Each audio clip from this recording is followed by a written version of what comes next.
to do now is demonstrate the sealing of black Indian limestone, and also this typical example of a pale coloured Indian sandstone.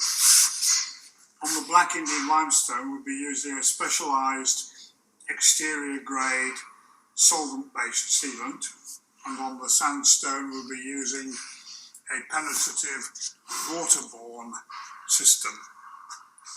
So the first thing is the limestone. So the first thing we do, as always, is fit the applicator to the handle. And in this case, because it's a small stone, we're just using a very small applicator to show you repeated application techniques. And we take the sealant, give it a gentle shake, but not too much.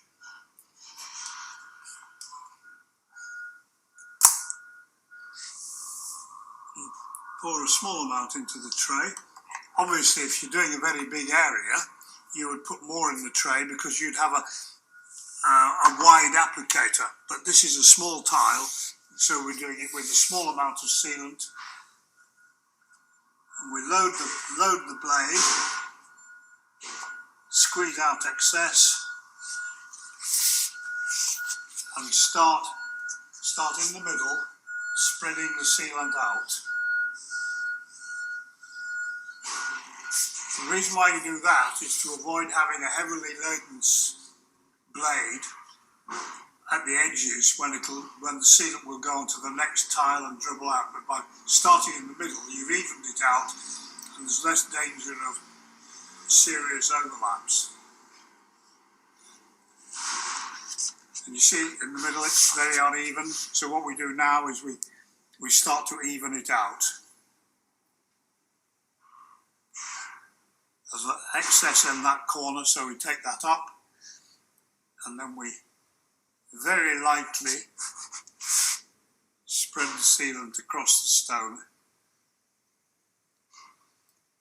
And if you notice, when we overlap, take this one for instance, when we overlap, we don't start here, we start about a third or 2/3 of the way across, so that any variations in pressure are evened out.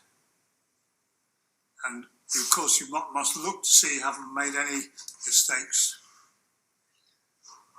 And sometimes you look from all angles and see whether it's reasonably uniform or very uniform. And that's not bad. But we could do it again. We could put more on. If it's very, very serious, if we put a lot of material on, it's more difficult to get it even, and you tend then to hold the blade flatter to make sure there's no variation in pressure across the tile.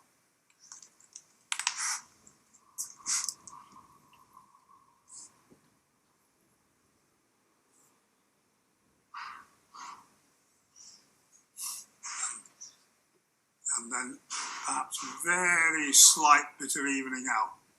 But it all depends on the exact circumstances, and you aim to get a uniform coverage. And if when it's dry it's not perfectly uniform, you could redo it as soon as it becomes tack free after about 4 or 5 hours, depending on temperature. And that's it.